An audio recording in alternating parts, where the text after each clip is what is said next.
Hey everyone, since it is February 2nd, I decided I would tell you what I am planning to read this month of February. I'm hoping to make it through 7 books, so we'll see if that's possible because one of them I've been working on for a while and you'll know instantly which one that one is. But you never know, maybe February will be the month. But the first book I would like to read is Food to Die For: Recipes and Stories from America's Most Legendary Haunted Places by Amy Bruni. So Amy Bruni was on Ghost Hunters on the Travel Channel, and then she had her own show with her friend Adam Berry called Kindred Spirits that was also on the Travel Channel. You can currently watch it on Discovery Plus, but she did a talk at the Tarrytown Music Hall back in October that I took Orlando to go watch. And so she talked about like 5 of her most memorable things that she experienced as a paranormal investigator. And so she also wrote a cookbook, which is this one. And yeah, so she does say in the intro that some of these recipes do not taste good. So if you are a foodie, you might be wondering what's the point of a cookbook in which the recipes don't taste good. It's not all of them, it's just some of them. But yeah, she does say in the introduction that not all of them are supposed to taste good and that you're more than welcome to alter the recipes if needed. And the reason for that is a lot of these, as mentioned, these are recipes taken from the most haunted places that she's ever been to. And so some of the recipes are from the 40s or the 50s when it was easier to use shortening as opposed to butter, or they're recipes that come from prisons. So prisons don't always feed you good food. They feed you food that keeps you alive, but that doesn't nourish you taste-wise. So but it's really cool to read about the different haunted places and then check out the recipe that's inspired for that. So I'm hoping to finish this one. Next is the one that I've been working on for a while, and that is The Lord of the Rings by J.R.R. Tolkien. I'm hoping to at least finish the Two Towers section, which I should definitely be able to do that. Will I finish the entirety of it? I don't know. I've been working on this for months, but here's hoping. Here's hoping February's the year. Next up is a reread, and this is Dua Lipa's November book club pick for 2025. I did mention in my wrap up that I am very behind on that. So this is that book, The Handmaid's Tale by Margaret Atwood. Have read this before many times. I'm interested in rereading it again and checking it out with all the supplemental material that Dua provides on her website.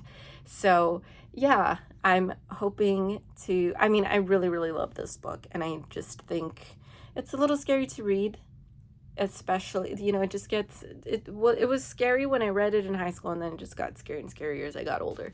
So, but anyway, here's The Handmaid's Tale, which I absolutely love and highly recommend. If you've never read it, now's your time. Next, I have More Than Enough: Claiming Space for Who You Are, No Matter What They Say by Elaine Welteroth. This is a memoir, and Elaine Welteroth was the first Black editor-in-chief of Teen Vogue, and she was a lot of firsts within the magazine industry. So it's I'm really enjoying it so far, and I'm having a good time with it. And there's a lot of wisdom in here that is good for anyone, whether you're in the magazine industry or not. Next up, I have Lisey's Story by Stephen King. As you can see, this has an adaptation on Apple TV Plus, which is one of the reasons that I'm reading it. And I was also intrigued because Stephen King has said several times that this is his most favorite book that he's ever written.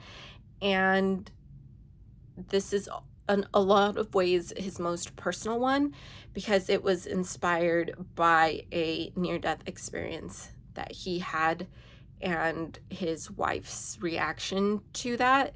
So yeah, it's definitely, I would say, his weirdest.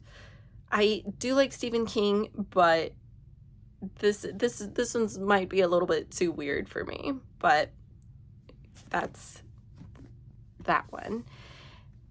Next, we have another reread for me. This is Frankenstein by Mary Shelley, but this is the 1818 text. So I think this was what it refers to, that this is the one that's her version, and anything that was published before the 1818 text version might have been altered a little bit for publishing, and just, so this one's the one that's most true, or this is her version, like in its truest, purest form. And I was not kind to this, like in my review. If you go to Goodreads right now and check it out, it's not a nice review, but I was being way too harsh on it. Or maybe I needed to read the 1818 text because it's just superior than the other versions I've read. But I'm liking this a lot more this time around. And the last book that I am hoping to read is The Idea of You by Robin Lee. And yeah, I'm not sure how I feel about it. It's, yeah, just, I don't have good opinions about it so far, but I'm going to keep an open mind. But so far, not feeling strongly about it. So let me know what you're hoping to read in the month of February. And are we reading any of the same books? If we are, let me know. And I will see you next time. Bye.